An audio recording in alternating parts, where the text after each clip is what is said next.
Welcome to Founders Future, a podcast powered by Closers.io, where we dive into the journeys of innovative entrepreneurs and explore the road ahead for them and their companies.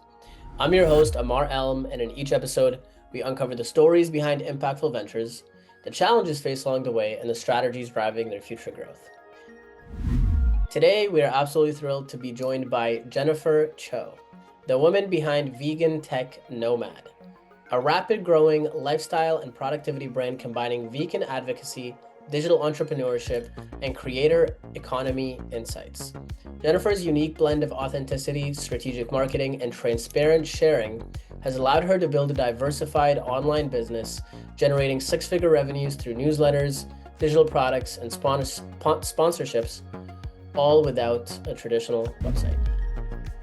Jennifer, welcome. Yeah, thank you. I'm super excited to be here. Just hearing that intro makes me like who is that? I feel like I'm just a normal person. You've done some pretty cool stuff, but I am very excited to dive in. I always like to start from the beginning. So take me back to before you started Vegan Tech Nomad. What were you doing Yeah. before? And then what really motivated you to start the brand, the company, etc.? How far back do you want me to go? Because I Far could back, go all the way to childhood. as far back as you want.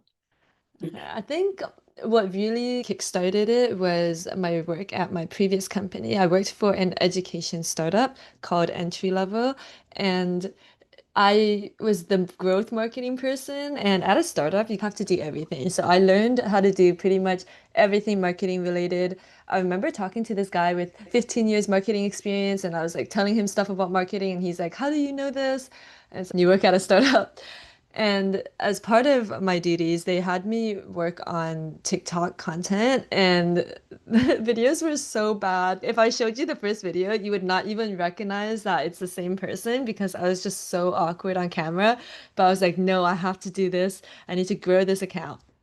And then eventually we went viral a few times because I Mm, kept posting 5 times a day. yeah, The videos were really bad, but I kept posting. And then we grew to, I think, 50K followers or something like that. And yeah, our videos got tons of views. We used the videos as ads as well, and we made a lot of money from them. And then I was thinking, like, wow, if I ever leave this company, like my face is just gonna be there, but then the account is gone. Like I can't do anything about it. So I should grow my own. yeah, And in the past, I did try to grow it. Like I took a blog writing course that I never finished. I started this photography account, but it was never active. And then I was like, okay, no, I'm gonna try this for real now. And it didn't go anywhere for a few months. And then I kept posting, like my most viral video, I posted it before, the same concept, and I knew there was something there because I really liked the topic, but it wasn't getting traction. So I just kept trying and trying. And then one day around December, so that was like the New Year's goal setting hype, that's when it went viral. And then that kind mm, of kickstarted my whole business. And now I have more followers than my previous works account. And then a nice. few months after that, I got laid off. And then I was like, okay, I'm gonna go all in on my business. I launched a course, which is I used to work for an education company, so I knew how to do that. Yeah. And that's how I made revenue in my business. That's awesome. So walk us through the business and kind of the different offerings, what the course is about, because it's unique to what I typically see. So I'd love for you to, I'm not going to be super targeted with my question. I'll be open-ended. Okay. Tell me a little bit more about your company. Yeah, so actually it's chaotic. I actually in the process of starting the account, a lot of people were pointing out traits about me that I didn't notice. So I went and I saw a doctor or like a nurse practitioner and I paid for my diagnosis. And then I found out that, okay, like all of this is actually ADHD. No wonder everything is chaos and I need to track everything just to operate like a normal person. Like it takes so much more effort, but to me, it's worth it. Yeah. And so I actually started out just doing like the usual content creator influencer stuff, which is sponsorships for my newsletter, sponsored videos, things like that. Mm, But I felt like I didn't always want to promote other people's stuff. Like I am in the zone when I'm creating something that I'm proud of. And a lot of people were asking me questions about how I track my life, how I consistently journal, things like that. So I was like, okay, why don't I make a course? But of course, I didn't really prioritize that because I had my full-time job. So when I was laid off, I used to make $6,000 a month. And then I was like, okay, literally 3 weeks after being laid off, I launched a course and I was in the middle of traveling to a different country as well. So I don't even know how I found the time to record all my course videos and stuff. Yep. But I locked in. It was like hyper focus mode. I was like, how am I gonna pay for my flight tickets back home? I need to grind on this. Yeah. And so I launched a course and I made $6,000 in 1 day. And I was like, I used to make this Wow. amount in 1 month. What is happening right now? So that was a pretty surreal month for me. Yeah. And after that, I think I just mainly focused on the course route because all the sponsorship requests that was coming in, I'm very selective about them. I'm very protective of my brand because people see me as authentic. I only want to promote things that I'm genuinely interested in. And most of the time, it's something that I'm proud of that I've created, like my course. So most of the revenue comes from my course. I tried a bit of coaching as well, but I feel like the course is what I like best because it's passive as well. I can do it from anywhere. I don't have to take synchronous meetings where I have to wake up at 6 a.m. and because like the time zones and travel, it gets hard to coordinate. So I make most of my money Very from my cool. course. Yeah, thank you so much for breaking that down. So give us the rundown. What is a course called? What is it about? How much do you charge for it? Walk me through that. Yeah, okay. Funny thing about the pricing.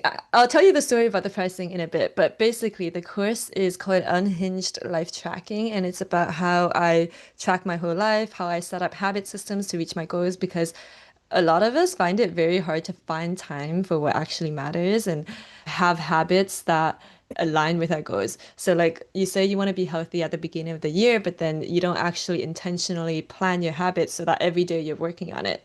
You just expect it to magically happen. You're like, okay, one day I'll research my meal prep stuff or like I'll make a gym plan. But then it doesn't happen and you're thinking like, oh, if I just started a few months ago, I would be so good right now. But like you didn't because you didn't build it into your habits.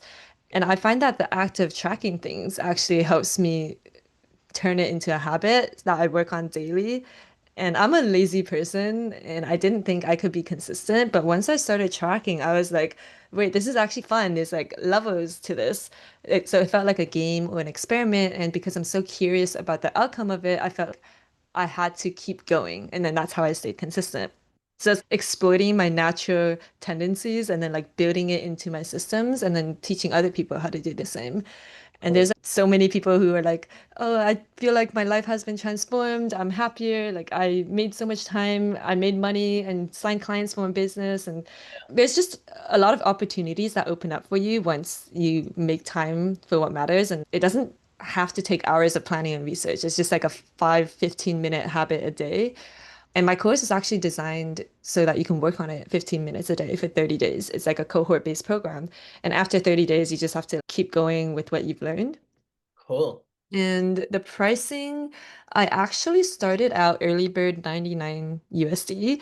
And that was like that was way too low in my opinion, because I had some live calls as part of that. And I feel $99 was way too low, but I got a lot of purchases and it was early bird. And then I raised it to 199 for the next cohort. And a lot of people purchased before the price increase, but I would still call that early bird. And then I got a few emails from people being like, hey, can I have a discount code? 199 is too expensive. So then I raised the price again to 299. So that's the current price right now.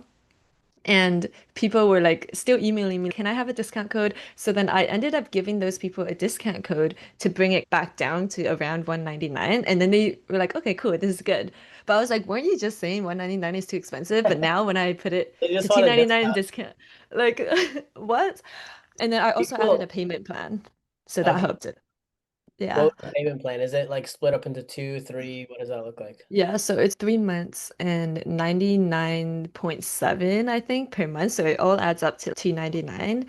And it helped a lot because like I don't do a course launch every month and it's cohort based. So let's say I do a course launch and then a lot of people take the payment plan. I still get guaranteed payments for the next 3 months and then I do another course launch and it's like basically recurring revenue and I can take time off and do whatever. Like I I Well, think I looked at my time tracking. I worked like maximum 2 hours per day or something like that. not a bad life. And then how much on average is it bringing in per month? It's hard to tell because like sometimes it's up and down. I Yeah. feel like maybe it's my ADHD or something, but at the very first month, like when it launched, I think I made 14K. I can't remember if it was Canadian dollars or US dollars, but it was a lot. And that's because it was like new. I was super excited about it. I was promoting it every single day on my stories, on my feed, on my email list, everywhere. And then after that, I lost interest because I was like, okay, it's boring now. Even though I still believe in it and I know it can help so many people, I was like, okay, there's nothing new here. So I started promoting it less and less. And then I also increased the price, which meant there were less sales. So then I think the next cohort, it was something like 6 to 10K. I think that's in USD. And then the next one, it lowered again because I just like straight up lost interest. But I'm actually in the middle of a course launch right now, and I'm like trying really hard to promote it because I'm like, I need to, like, I know how transformational this can be for people. I'm actually doing them a disservice if I don't promote it. So we'll see how much I make, but I know that when you have a specific deadline, because usually I have a deadline where like the enrollment is closing. If you don't enroll by this time, then you're not going to make it into the cohort. When I have that deadline, it doubles my revenue and everybody purchases before that deadline. And actually, after the first cohort, I think I stopped doing a lot of the deadline stuff because I was like, I don't want to have to keep launching. I just want it to be evergreen. But then when there's no deadline, nobody is really feeling that urgency to purchase. Yeah. So then I got less sales. So that's why it's varied because I've been just experimenting with all these different Yeah. things. And you're learning what works best in the market. Very interesting. So you mentioned you didn't like the coaching. Do you ever see yourself going back to that? Well, I do coaching as in like I love talking to people, but I don't like that it's constrained to my Mm, time and I have to coordinate the time zones. I actually am doing coaching right now, but it's like group coaching. It's something where like I'm very selective about the people I coach and I offer them, I think, a pretty good deal where it's if they make over $10,000 with their course launches, then I would take 3K. And it doesn't matter if they made 100K or 10K, like anything over 10K, I just take $3,000 because that's what I would have charged. And then if they make under 10K USD, then I just wouldn't take anything. So right now oh, I have weekly calls with them. It's because I'm like really confident about these people that I coach and I know they can do it. I am like they have really cool skills that and a very big audience that I think would benefit from those skills. So if they don't make anything, I'm like, okay, I feel like that's a failure on my part as well because like they have so much potential. But I like it because it's group coaching. And then I also do WhatsApp messages. So it's like asynchronous in a way. So I specifically designed this coaching system in a way that kind of works for my brain because it's like it has some structure, but also flexibility, which is what I like. yeah, I like that. So you don't ever see yourself charging high ticket for something like 5K to 10K straight up without like performance based?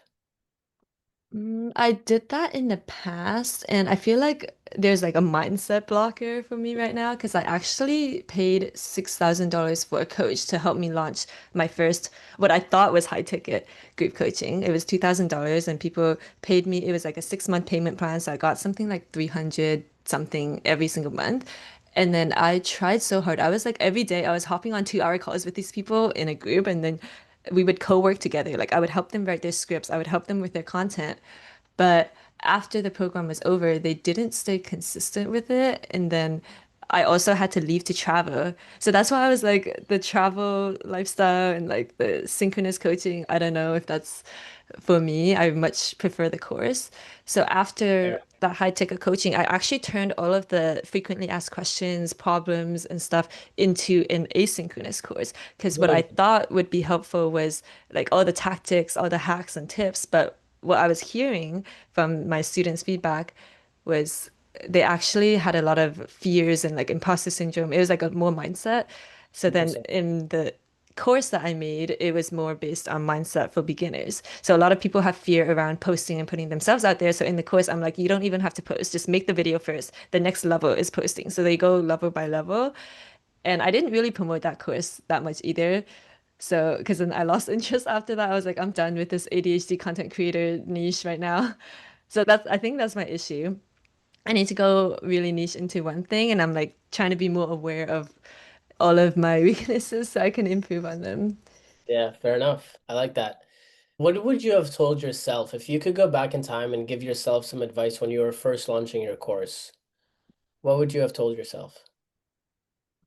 First launching my course, I think I I did everything. I'm like trying to go back and become that person. Like I launched in 3 weeks. I hopped on user interview calls with my email list to like really understand the problem people were having. So I think I would have just given myself a lot more encouragement. Somebody actually told me, because I was having a lot of doubts about launching stuff, and somebody was like, if you don't launch this, you're literally gatekeeping your knowledge from the world, and that's why would you not want to help people? So I was like, Mm, you're right. I need to get over myself and like just launch things. yeah. And I think more of that encouragement is what I would have told myself because I felt like I did everything because I've done it so many times before with my previous full-time job. Like I did waitlist, pre-sales, early bird pricing, deadlines, user interviews, and like I used the specific phrases that people were telling me about their problems in the landing page. The landing page was literally also just a Notion page that was like super messy, but somehow I made 40K off of it. And I only recently had a pretty looking website and I just logged Yeah, in for 8.5 hours one day and smashed it all out. Like nice. the hyper focus was insane. Like I didn't PE or do anything. I just Ah, looked on the website. yeah, So I think the most important thing is like the belief in yourself. I love that. But what is the best way for people to reach out to you to work with you? I would say my social media or my email. So I'm pretty responsive on DMs and everything. So vegan tech nomad across all socials or Awesome. vegan tech nomad at gmail.com. Beautiful. Any final words before we wrap up? I think the most surprising thing that I learned was that a lot of the issues that I faced, like the problems that I faced, were not really external. I was like, am I gonna get enough sales? Are people gonna call me a scam? Or am I gonna get judged? But it was all like in my head. So that's why I said you have to believe in yourself. You have to really be confident because I met this girl who made millions off her course and she said she feels bad for people who don't purchase because she's that confident that I can help them. So I'm like, I need more of that hype energy. So a lot of these obstacles are just like you put them up in front of yourself Yeah, and you need to really just believe in yourself and find a supportive community so that you can launch something that you're proud of. 100%. I love that. I think a lot of it is mental blocks more than anything. Yeah. Yeah, exactly. Jennifer, thank you so much for your time. Yeah, of course. I was so happy to share. And yeah, feel free to reach out if there's anything else. Beautiful. So that wraps up another inspiring episode of Founders Future. To our listeners, if you enjoyed this episode, make sure to reach out to Jennifer, Vegan Tech Nomad on all social platforms, Vegan Tech Nomad. And if you are a business owner, specifically a coach, consultant, or agency, and you're really looking to scale your business and you want to enhance your sales and marketing efforts, visit closers.io to hop on a call with our team and discover how we were able to go from zero to $30 million per year in less than 3 years. Until then, keep on climbing.